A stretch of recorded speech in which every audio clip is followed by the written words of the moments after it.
En este video vamos a hablar de Karl Marx y del materialismo.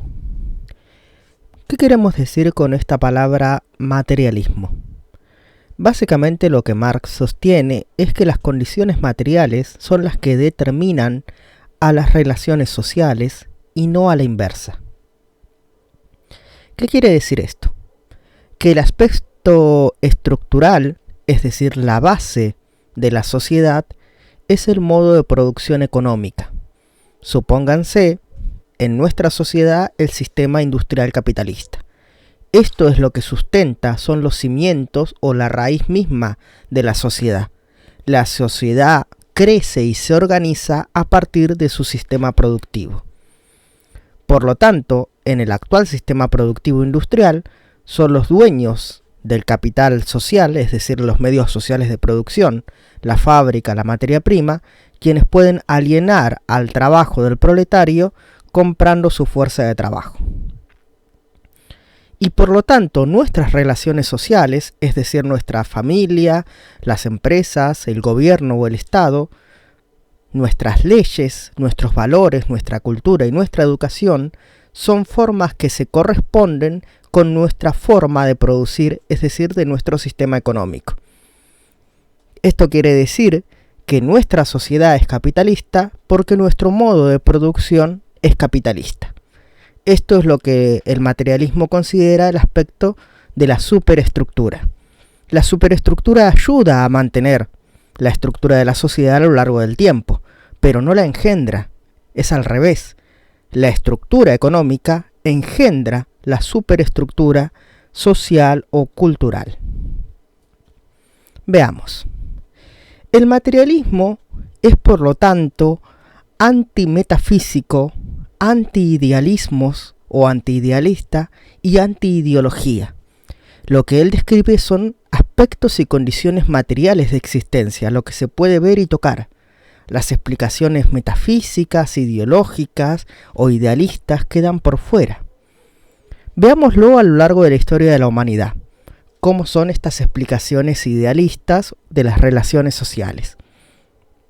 Supónganse en la época clásica. Grecia y Roma. Gobernaban los aristois o los mejores, por así decirse, una pequeña casta guerrera, política e intelectual. Los más preparados, aquellos que habían leído la Odisea y la Ilíada y la sabían de memoria, los filósofos, los políticos de carrera, y por lo tanto estos eran los que tenían el monopolio de las leyes dentro de la sociedad clásica. En el medioevo, la explicación era metafísica. Ya no gobernaban porque eran los mejores, sino que gobernaban en función de una autoridad que era heredada desde el papado hacia las clases nobles y, lógicamente, venía de la escritura o del cielo, por así decirse. De ahí que los nobles renegaran de esta autoridad papal y no querían ser coronados por el papa porque esto implicaba su subordinación al sistema eclesiástico.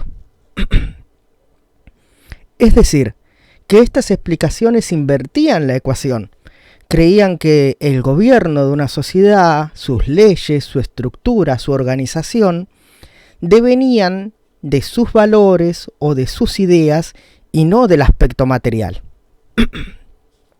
Supónganse, los griegos creían que su sociedad era agónica o agonística, es decir, que era una sociedad que exaltaba al héroe, a los valores, al valor, a la fuerza. Y la sociedad del medioevo era una sociedad con valores profundamente cristianos. Y creían que estos valores, estas ideas o estas ideologías metafísicas, eran lo que regían su orden social. En la Edad Moderna tenemos algo parecido. Ahora no nos rigen valores metafísicos, pero sí nos rige el liberalismo político, la democracia, el liberalismo económico, la ciencia. Tenemos nuestras formas de gobierno representativa, nuestra libertad de expresión.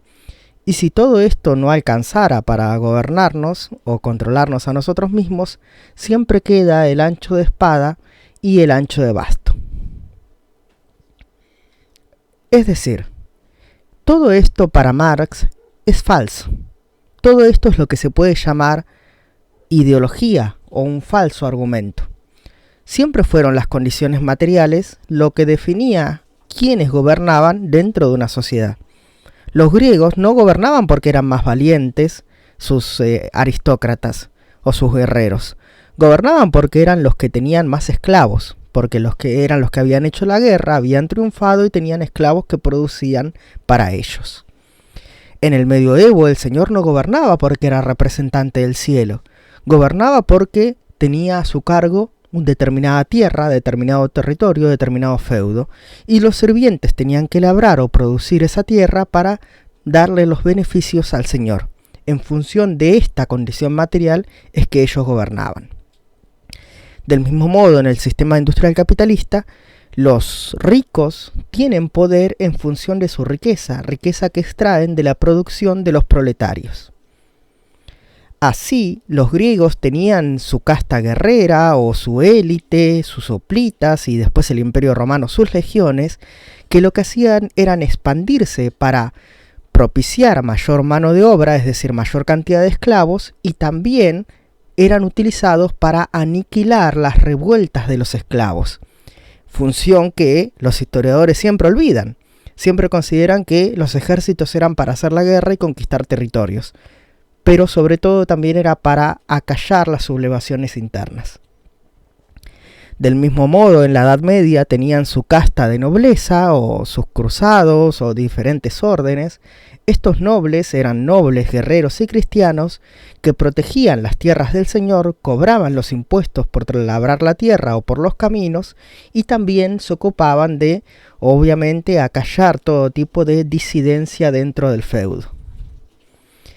Y del mismo modo, en nuestro sistema moderno tenemos todo tipo de aparatos represivos como ejército, policía, leyes, el sistema jurídico, que también están custodiando férreamente la propiedad privada.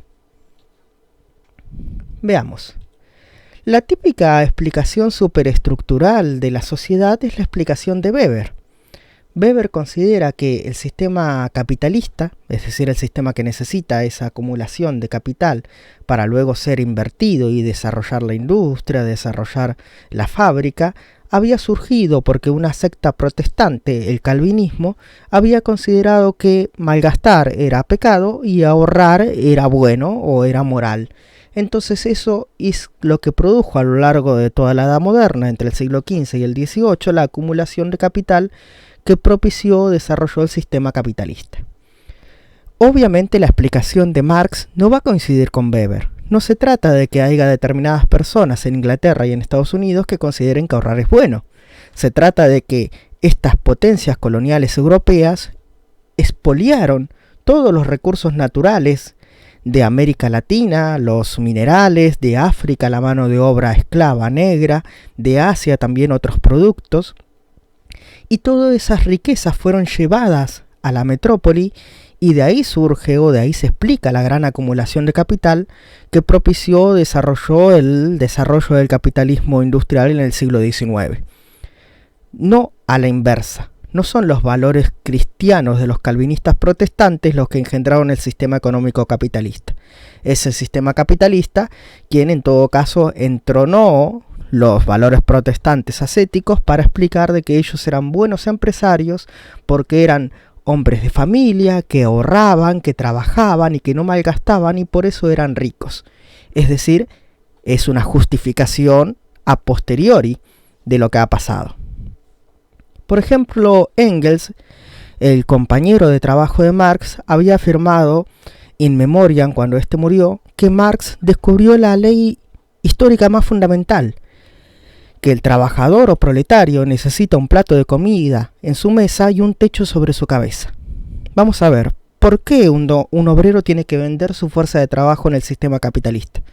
Porque necesita sobrevivir, él y su familia necesitan comer, no porque le convenga el sistema capitalista, no porque sea un buen hombre de familia, o un cristiano, o un demócrata, o un liberal que cree que trabajando y con su esfuerzo va a ganarse, o que va a ahorrar y se va a hacer rico. Estos valores son secundarios. Lo que rige el sistema capitalista, es decir, su base estructural y económica, es que este proletario tiene que vender su fuerza de trabajo para poder sobrevivir un día más.